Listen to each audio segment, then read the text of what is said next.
Bonjour à toutes et à tous, j'espère que vous allez bien. Bienvenue sur New Forest Astrologie à nouveau pour parler de la nouvelle lune qui se formera en Cancer le 17 juillet 23 à 18h30 temps universel ou 20h30 heure de Paris.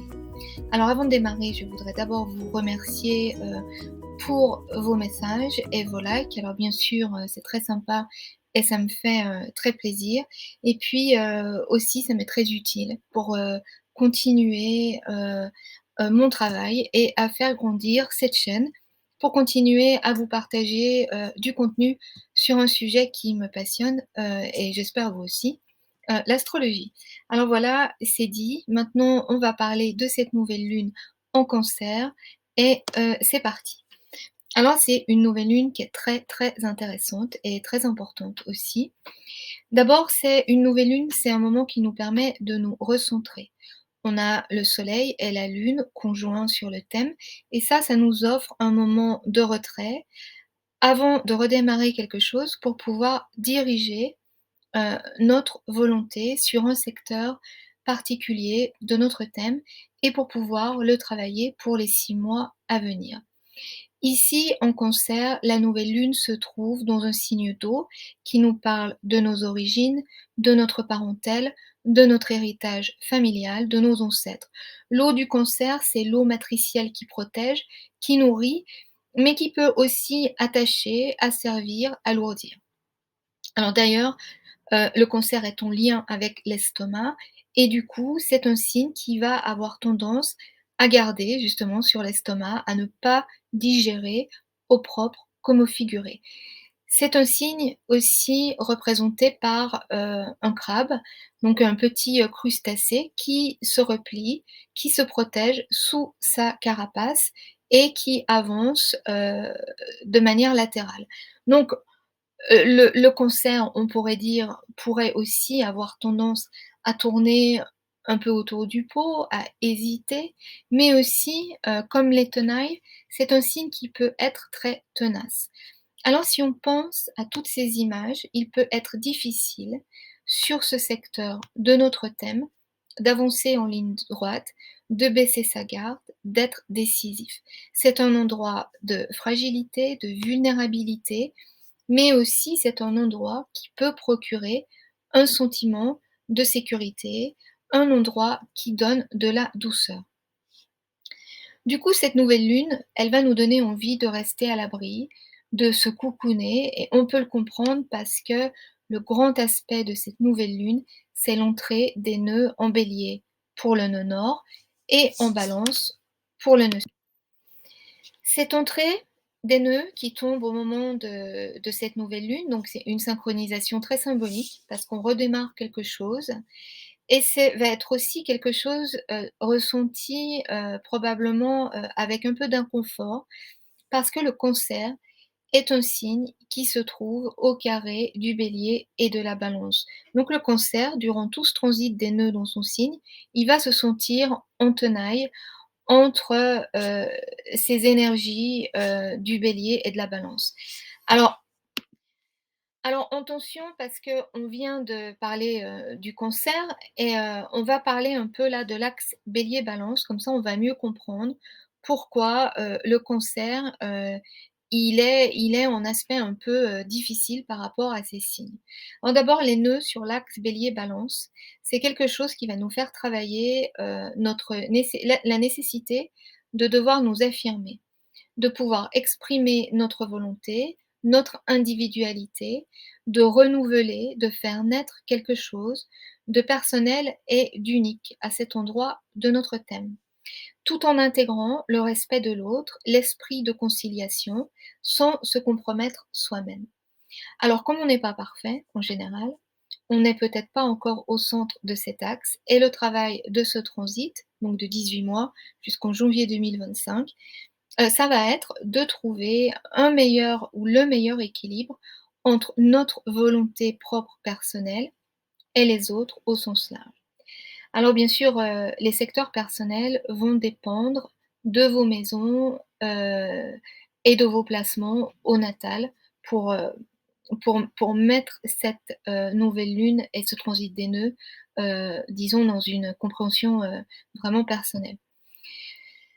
Si on revient au signe du Cancer, le Cancer a donc besoin de se mettre à l'abri, de se protéger et ce carré nous indique que, on va ressentir ce besoin, mais en même temps, on va être tiraillé par, les énergies, du Bélier. Donc on va être pris entre 2 énergies différentes. Celle du Bélier d'un côté, qui sont fortes, c'est un signe de feu qui fonce, qui initie, qui recherche son indépendance, qui veut imposer sa volonté, qui agit aussi parfois avant de réfléchir et cela a plutôt tendance à inquiéter, le Cancer et notre secteur, Cancer qui, on l'a compris, va préférer la sécurité et qui va plutôt avancer, à pas hésitants. Donc c'est très différent de l'énergie du Bélier. Mais, à un moment donné, falloir prendre il va falloir, prendre des risques et c'est ce qu'on va devoir travailler avec ce passage du nœud nord en Bélier qui va venir pousser les limites du Cancer et du Cancer dans notre thème. Alors donc ces zones de notre thème, hein, je répète, elles vont être en tension pendant tout le transit, des nœuds et évidemment, c'est à voir cas par cas, hein, selon les thèmes personnels. Ça, c'est une interprétation, générale que je vous donne ici. Alors et de la même de il en va de même en Balance. On va devoir, s'attendre à des tensions ici parce que même si, le Cancer et la Balance, ce sont, des, des signes, en rapport avec les autres, c'est une approche complètement différente. Le Cancer, c'est un signe d'eau, il va donc être en contact avec l'émotionnel, il va avancer au feeling, à l'intuition, il va aussi s'attacher, il va avoir du mal à se détacher aussi, alors que la Balance, un signe d'air, c'est un signe qui a besoin d'harmonie sur le plan, relationnel, mais ça va être vécu plus sur le plan, cérébral. Disons que la relation, pour être satisfaisante, elle doit être harmonieuse intellectuellement pour la Balance. L'affect ou les liens familiaux ne vont pas jouer un rôle aussi fort qu'en Cancer et la Balance, elle a cette capacité à trancher, à couper les liens si besoin pour préserver l'équilibre et ça, c'est quelque chose qui est plus difficile à faire pour le Cancer et donc ce transit des nœuds là, il vient prendre le Cancer en tenaille et il va forcer un travail, de ce côté-là. Donc du coup, notre nouvelle lune en Cancer, elle va ressentir cette tension. Elle devrait permettre une réflexion, un début de réflexion afin de faire mûrir cette zone de notre thème, en apprenant à nous détacher, lorsque cela est juste et nécessaire, à notre équilibre et à oser affirmer notre volonté individuelle. On a aussi Vénus, la planète régente de la Balance, qui se trouve en Lion, elle est en mode stationnaire avant, un été de rétrogradation. Elle va commencer sa rétrogradation le 23, juillet jusqu'au 3 septembre.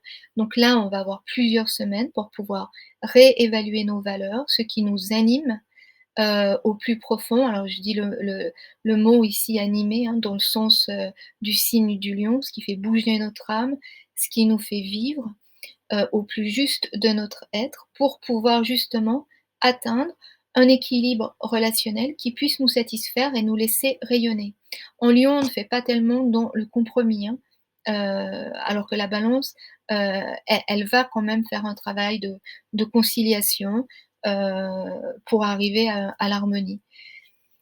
Et puis on a aussi Mars, le maître du Bélier, là où se trouve donc le nœud nord et Mars, lui, se trouve en Vierge, conjoint à Vénus par degrés. Donc là, notre volonté, elle est en mode actif. Mars en Vierge, on va chercher ce qu'on veut, on est prêt à mettre la main à la pâte. C'est un placement que je connais bien, Mars en Vierge et c'est vraiment une énergie de travail acharnée, importante, inarrêtable. On y va jusqu'à tomber. C'est volontaire, je dirais presque c'est militaire parce que, c'est le signe, de Mercure, la Vierge, c'est quand même un signe, qui analyse, qui organise. Même si on a Mercure en Lion, sur cette carte, donc Mercure, il va être, plutôt flamboyant, plutôt vif ici, en fait. Mais avec ce Mars, en Vierge, je dirais sur cette carte, il y a quand même un côté quand faut y aller et rien ne va arrêter, notre désir d'avancer, ou notre volonté. Donc du coup, notre cancer, une fois de plus, là, on lui met encore un peu de pression pour se défaire de ses attaches, pour s'exposer, pour sortir de sa carapace, pour prendre des risques, même si c'est pas confortable. Il y a une idée de devoir à accomplir. Donc voilà, on a une nouvelle lune qui d'un côté nous donne envie de tirer les rideaux, fermer la porte, alors que dehors, tout nous pousse à l'action. Mais on reste calme, on ne force rien parce que de toute façon, heu, la pleine lune, suivante du 3 août, elle va nous mettre dans des dispositions différentes. Mais on verra ça sur le prochain audio. Pour le moment, on prend des forces avec cette nouvelle lune. Ça peut aussi être une bonne opportunité pour assurer ses arrières, pour consolider cette zone qui va être sollicitée pendant ce transit nodal et assainir ce secteur si besoin, alors selon vos thèmes à nouveau, mais aussi voir ce qui nous y retient de manière plus ou moins saine. La rétrogradation de Vénus, elle devrait aider à cette réflexion en créant des événements ou en faisant apparaître ou réapparaître des personnes qui vont personnifier justement le travail que nous devons accomplir au niveau personnel. Alors soyez attentifs, regardez ce qui se passe dans votre vie, regardez qui vient, qui s'en va, parce que c'est porteur de sens et ça vous aide, ça nous aide dans notre travail. On a aussi Mercure en Lion, comme je vous disais, qui s'exprime donc un peu tout feu tout flamme et qui lui fait carré à Jupiter en Taureau. Donc c'est assez contestataire aussi comme configuration et puis on a Uranus qui fait carré à Vénus. Donc c'est toujours très explosif, avec, des choses inattendues, qui peuvent être même un peu, violentes, dans le sens où, voilà, ça explose quoi. C'est le feu, la terre et donc au niveau, qui peut faire exploser, des choses pour justement mettre en avant, comme un ras-le-bol en fait, pour mettre en avant nos motivations, nos envies, nos valeurs familiales, culturelles, héritées. Le soleil qui est maître du lion, est en Cancer justement. Donc ça nous parle encore de, ces choses au plus profond de nous, qui nous attachent et qui sourdent et grondent. On a aussi une opposition Saturne à Poisson en Poisson. Alors Saturne, il est à 6°, et il est opposé à Mars en Vierge. Alors d'un côté, on a l'autorité qui essaye de réguler, de contenir cet espace Poisson qui est quand même, difficile, hein. C'est tellement vaste et opposé à une action plus stratégique de Mars, en Vierge, plus systématique. On l'a vu, hein, ce Mars, il est quand même en mode va-t-en-guerre et la Vierge et le Poisson, c'est l'infiniment petit face à l'infiniment grand. Donc il y a 2 grandes forces, qui s'opposent et heu, la seule solution, c'est la réconciliation ici. C'est la réconciliation des opposés. Et puis on a aussi Pluton en rétrograde qui fait trigone avec Mars. Donc on continue le grand ménage, le grand tri, du côté de nos structures professionnelles, et relationnelles, avec des décisions qui pourront peut-être être plus ou moins radicales. Car Pluton, il est aussi en trigone avec Uranus en Taureau, donc Uranus le rebelle, le vent de révolte qui souffle sur ce qui est plutôt figé en Taureau. Donc on a compris, ça bouge quand même, hein. Il y a des énergies très, très fortes. C'est c'est une lunaison qui est pas de tout repos, clairement, avec beaucoup de tension. Vous voyez là sur la carte, il y a ce grand carré avec des lignes comme ça qui se croisent au milieu et ça fait penser, vous savez, on prend un élastique comme ça, on le met entre ses mains et on l'écartèle et c'est tellement tendu qu'en fait ça bouge plus. Donc il y a ça crée une inertie en c'est une tension inerte, qui peut être un peu pénible en fait, à vivre. Mais voilà, c'est une nouvelle lune, ça va pas durer, bientôt le soleil, passera en Lion et on sera dans des énergies complètement différentes. Je vous laisse avec le message de fin comme d'habitude, qui est une fois de plus tiré des dialogues avec l'ange et alors c'est, encore une fois, c'est un message vraiment en lien avec ce signe du Cancer, avec ces eaux matricielles, qui peuvent adoucir autant que détruire et c'est avec notre, libre arbitre que nous allons choisir d'adoucir ou de pourrir ce, contenu. Voilà, je vous lis, cet extrait, donc des dialogues avec l'ange. L'homme entend tous les cris d'angoisse de l'univers et il doit y faire naître de la douceur. Mais s'il échoue, il en cause le pourrissement. Si la pomme est un peu meurtrie, ou elle devient plus douce que les autres, ou elle pourrit. Voilà, ça résume, bien ces tiraillements, du cancer, de cette eau qui peut faire autant de bien que de mal et à nous de choisir, la bonne voie. Je vous remercie de votre écoute, je vous souhaite une belle nouvelle lune et je vous dis à très bientôt.